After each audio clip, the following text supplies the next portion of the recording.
everyone. It's so nice to see so many nerds in one space outside of my office. So my name is Tamara. You can call me Tam. Some people like to call me Tim Tam, but that's not very accurate because Tim Tams are sweet and people like them.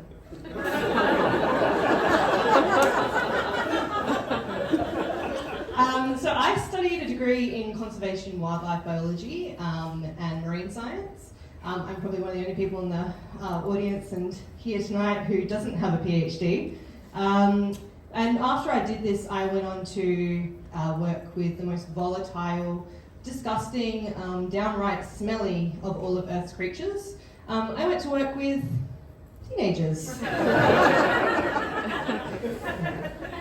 They really smell. And so my current role is in STEM outreach at Curtin University, and my job is to help high school students and community and everything, but with the high school students to get into a career in STEM. So we want to encourage their passion for science, technology, engineering, and maths. And so when people hear I work with teenagers, they do ask me some questions. They ask, do they make mean comments? Do they throw things at you? Do they make you do the TikTok dances? And I'm really honest. So I always tell people that working with teenagers is actually really very fun. Curtin HR vetted this talk and they may have changed some things about that last line. They're paying me to be here.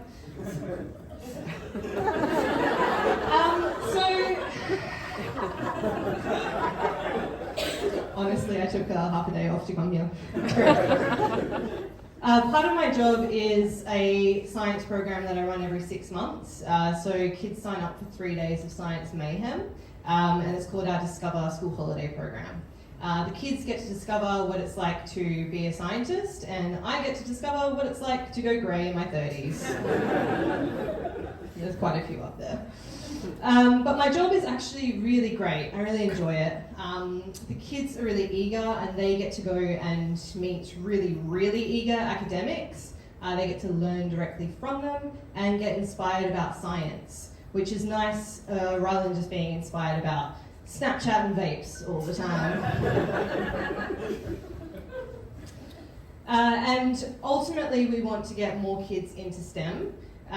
Which is why one day we're hoping that an alumni from our program is going to be the next Einstein or Marie Curie, or maybe even Elon Musk.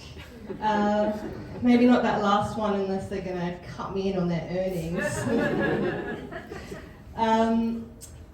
So our whole team's mission is to work with kids to excite them about STEM. We have a bunch of programs that they can get involved in, and hopefully tonight you will understand how you can help the people in your life to get involved in STEM as well. So our mission, as I said, is to encourage kids into STEM, and there's reasons for that is there's quite a lot of benefits to working in a STEM career. And so one of those benefits is that the Australian government has said that the future of jobs and skills workforce is in STEM careers. So we're going to have a big deficit in actuarial scientists, cybersecurity people, data scientists, and in the health industry. And so it's really important for kids to be looking into these careers because eventually we're going to have people going into these jobs. And so the benefit for the kids is that they are going to have a very secure future rather than a travel agent or a content writer or someone working in women's rights in the United States. But apart from being a secure future, there are other really reasons that you would want to go into a STEM career, such as the interest. So one of our current Curtin students is looking into how the biggest explosions in the world, in the universe work. We also have students who are trying to make lettuces smell like roses. It's not even a joke, that's just something they're doing. Because roses have lost their smell, and so they're trying to make roses smell like roses by using lettuces to start with. And I think it's really creative. Like kids at Curtin are really creative in the way that they think about things. Even more creative than me trying to get out of work every day. Because my kids have been sick like so many times this year. I'm childless. It's been great. So apart from the interest and the job security, there's also the impact. And the scientists in the world, as you will see tonight, are making big impacts on all of us in our lives. And one of those ways is through our 3D medical imaging, which scientists develop. We also have smart parks, where our scientists are creating ways to monitor weather conditions and water quality and power usage, so we can be energy efficient and get the most out of the park, but also be tackling climate change.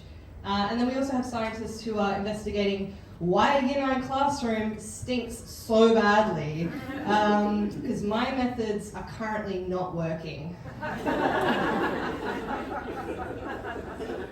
But before we can get kids to understand the benefits of working in STEM, we have to inspire them to want to go into STEM. And one of the problems we have in these areas is that kids have a really warped perception. So I am a high school teacher, and one of the things that you could do is if a student was going to a maths class, they know it's going to be boring, right? Everyone knows a maths class is going to be boring, unless you're that person that likes maths. And so the second that you do anything engaging as a teacher in maths, it suddenly becomes really fun for them. And so it can be a little bit opposite with science, where kids come in with this perception of it being really fun, and then it's kind of the inverse of that, where you have to do a bit of curriculum work. And so my kids would always ask me when I was a teacher, are we going to do anything fun today? Are we going to do an experiment this lesson? Or are we going to blow up the school today? And the very annoying thing was that when I did blow up the school, they just yawned at me and said they'd already seen it on TikTok. Every day. So the benefit of the job that I'm in at the moment in STEM Outreach at Curtin is that we don't have a curriculum that we have to follow. So we get to have fun and be really creative and encourage kids to try new things. Kind of like me trying to be nice for a change. So one of these programs, like I mentioned earlier, that we do run to try and encourage this inspiration to STEM is our Discover School Holiday program. So this is a 3-day program that we run in January and July. And kids come along, they get to try out different activities that are put on by academics. And they get to try and, they get to use the university facilities, which they usually don't get access to. And they also get to build friendships with other like-minded people across Perth, so they can meet those other STEM nerds around the place and make those lasting friendships from there. And some of the activities that we do run as part of Discover, we have our forensics activity where students get to solve a robbery by doing fingerprinting. And then we also have our geology activity where kids are digging for gold and trying to figure out how they can find the best place to find gold. And then we also have another activity where they get to unearth their criminal abilities by hacking into each other's bank accounts. I've been told it's about cybersecurity, but the benefit of this one, at least if they don't get a job in STEM, they'll still be making a lot of money. And so Curtin academics are really, really important to this Discover program and to a lot of the things that we run through STEM Outreach, because they bring that engagement and that excitement. As you can see tonight, they're all very passionate. They get to share their expertise in their area with a lot of interest in it. And it doesn't always go to plan, unfortunately, because every so often you get a physics lecturer who gives a full first year physics lecture to a bunch of 10-year-olds. Yeah. Luckily, the 10-year-olds are also physics nerds. So. And part of what we do is we want to make sure that kids who do come to these activities are enjoying themselves. So we have one student who's coming back for their 3rd time at Discover this program, which is impressive because most of the activities are repetitive. So they're coming back and doing the same activities again. They must be doing it for the joy and the love of coming for the science and meeting their like-minded people. So some of the feedback that we do get was, what was your favourite part of Discover? We got, this is all genuine feedback, by the way. Everything, I loved it. The fun and competitive activities and interesting information we learned. which is to me very impressive for a 15-year-old to write something that long. And then also When I Got to Go Home. That last one was written by an anonymous green in their 30s staff member. So we do have a whole lot of programs. It's not just the Discover program that we have. The other one I run is the Focus on Mining Camp, which is to give kids experiences in Kalgoorlie going underground mining. And then we also have Indigenous Australian Engineering School, and there's the GET program for getting women into STEM. So there's a lot of programs that we offer, and we just hope that our programs inspire interest in kids, and that you guys are looking to find these sorts of programs to encourage anyone that's sort of younger in your life to get involved.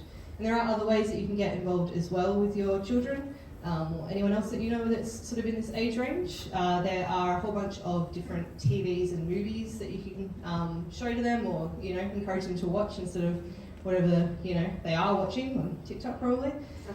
Then we also have a whole bunch of books as well. I have that Sapiens book, which is a graphic novel, and it explains excellently some very high concept science, but in a way that's very accessible for younger people.